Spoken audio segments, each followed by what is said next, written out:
नमस्कार दोस्तों, आपके अपने चैनल पूजा वार्ष्णेय हिंदी कहानियों में आपका स्वागत है। आज की कहानी का शीर्षक है श्री कृष्ण भक्त कर्माबाई की कहानी। राजस्थान के नागौर जिले के ग्राम कालवा में एक जाट किसान जीवनराम डूडी के घर 1615 में एक कन्या का जन्म हुआ। कन्या का जन्म होने पर पिता जीवनराम डूडी को अत्यंत खुशी हुई। उन्होंने उस कन्या का नाम कर्मा रखा। कर्मा को सभी कर्माबाई भी बुलाते थे। जीवनराम डूडी स्वयं एक कृष्णा भक्त थे। अपने घर में उन्होंने कृष्ण भगवान का मदन मोहन के नाम से मंदिर बना रखा था, जहां वे रोज भगवान कृष्ण की पूजा करते, भगवान को भोग लगते तथा भगवान को भोग लगाने के बाद ही वे भोजन ग्रहण करते। यह उनके घर का नित्य का नियम था।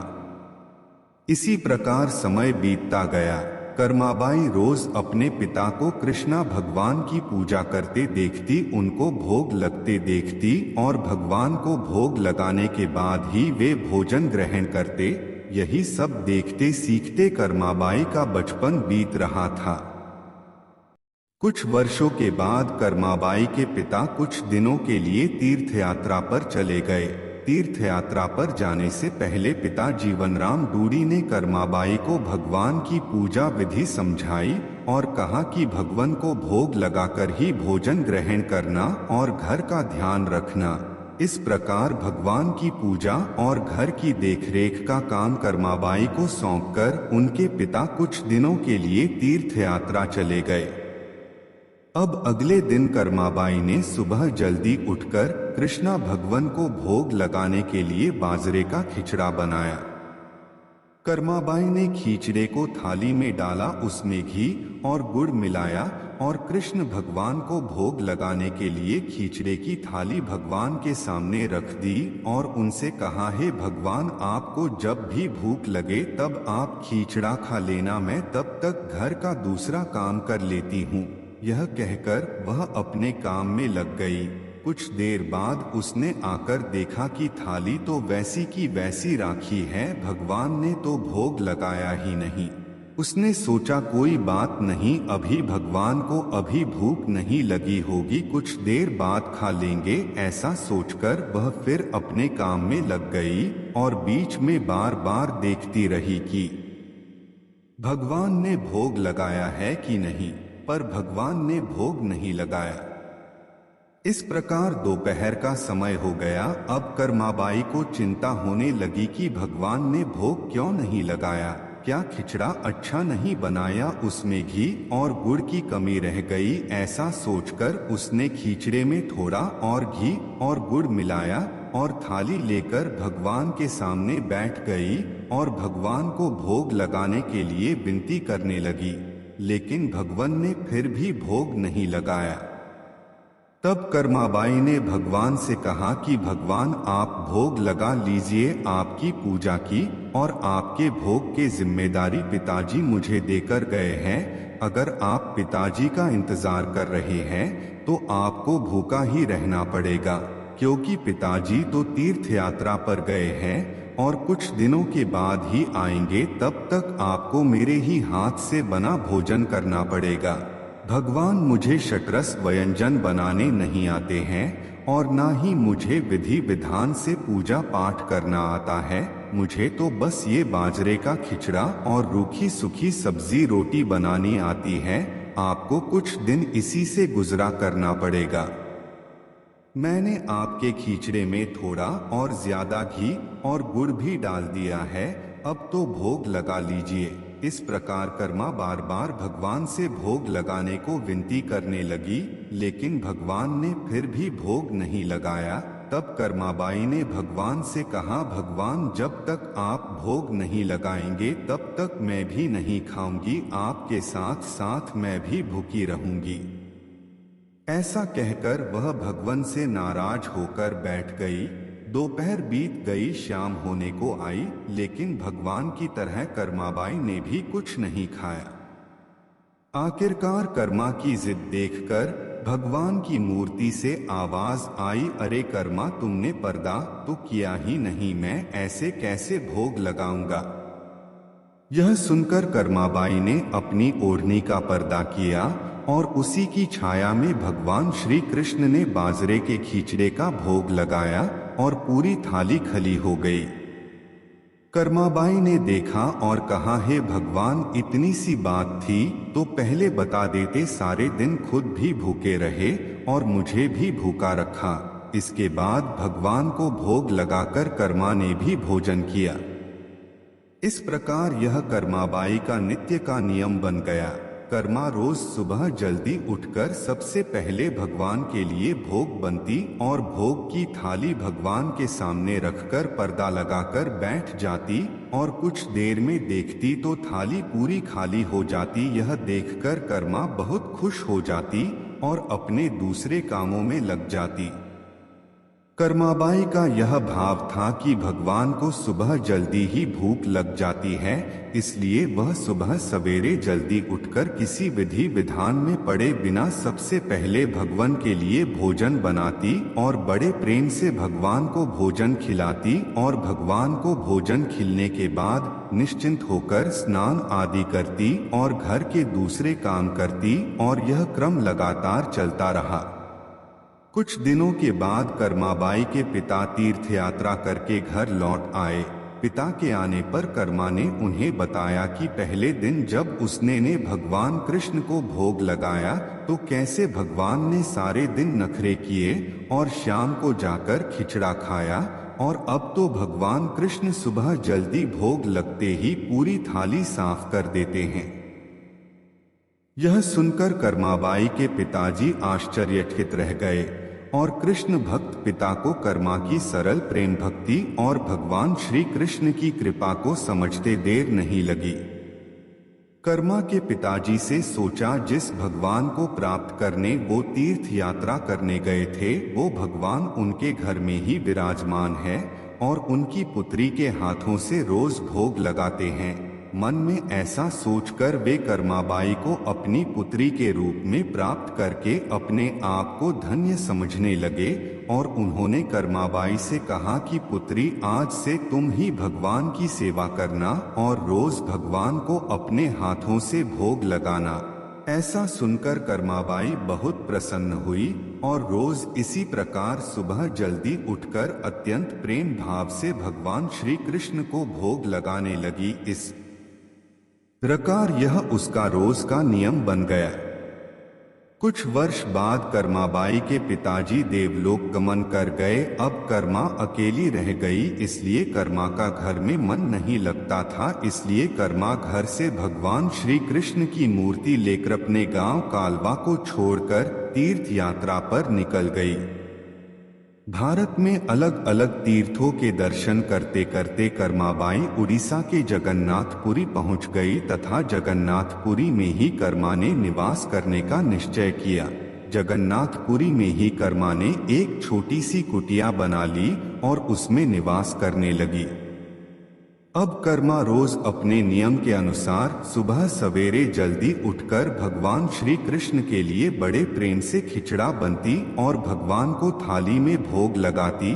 कुछ देर में भगवान खिचड़ा खा लेते और थाली साफ हो जाती और इसके बाद कर्मा अपने स्नान ध्यान आदि नित्य कर्मों में लग जाती और इसी प्रकार यह क्रम निरंतर चलता रहा।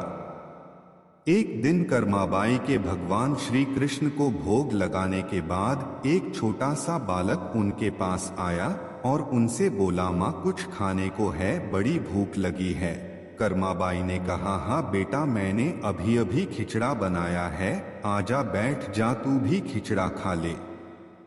यह कहकर कर्माबाई ने बड़े प्यार से बालक को खिचड़ा परोसा और बालक ने भी बड़े ही चाव से खिचड़ा खाया।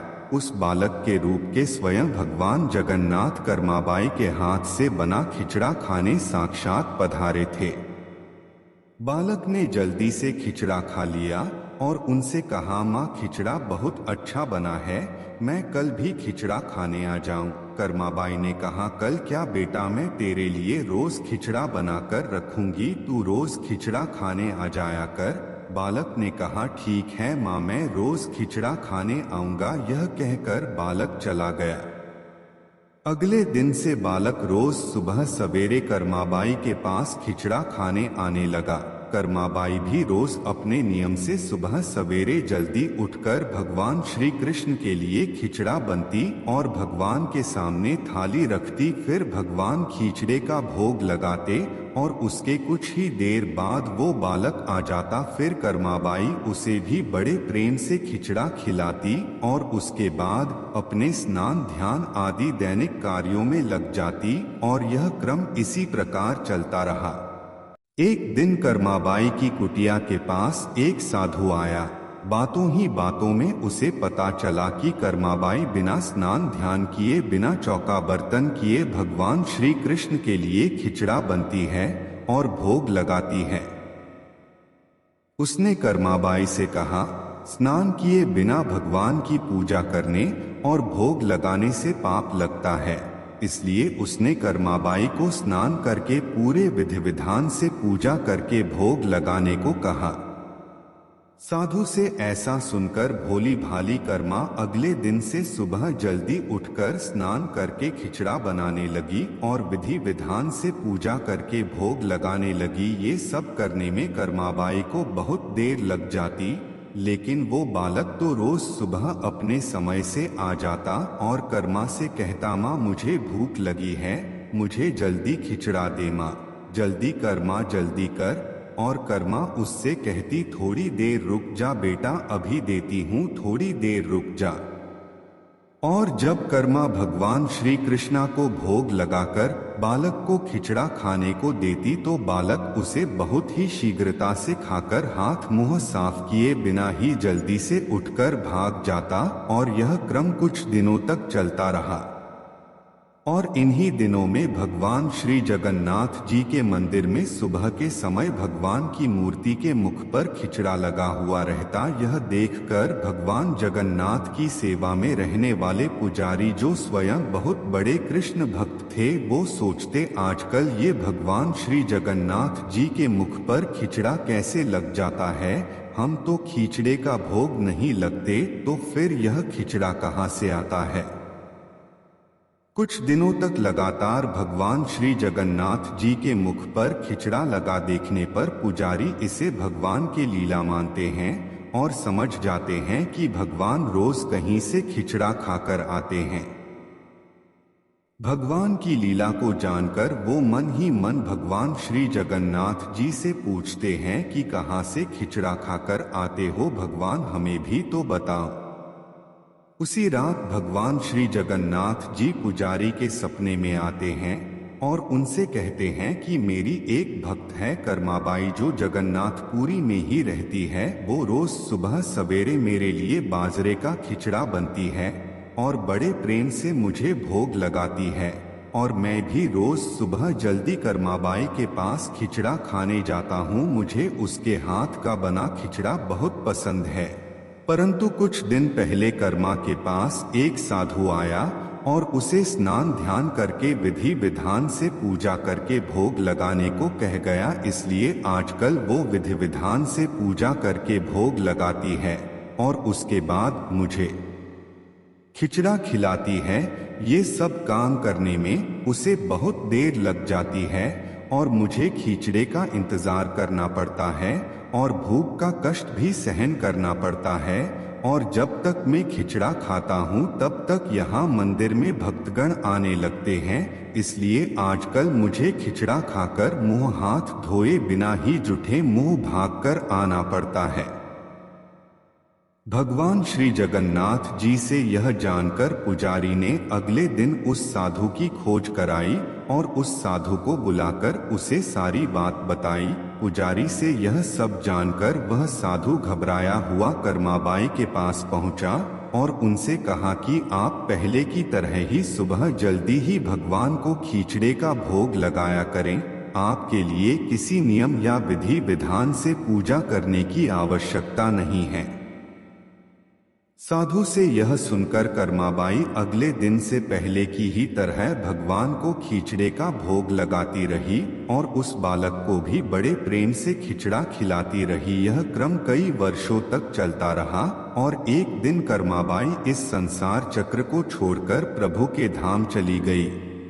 उस दिन जगन्नाथपुरी के मंदिर में भगवान श्री जगन्नाथ जी के श्री विग्रह के नयनों से अश्रु निकल रहे थे। यह देखकर मंदिर के सभी पुजारी और जगन्नाथपुरी के राजा भी मंदिर में उपस्थित हो गए और प्रभु से विनती करने लगे कि हे प्रभु, क्या हमसे कोई भूल या अपराध हुआ है जिसके कारण जगत के पालनहार की आंखों से आंसू निकल रहे हैं। उसी दिन रात में पुजारी और जगन्नाथपुरी के राजा के स्वप्न में भगवान श्री जगन्नाथ जी ने कहा कि आज मां कर्माबाई इस लोक से विदा हो गई और मुझ में विलीन हो गई, परंतु अब मुझे रोज सुबह सवेरे बाजरे का खिचड़ा कौन खिलाएगा।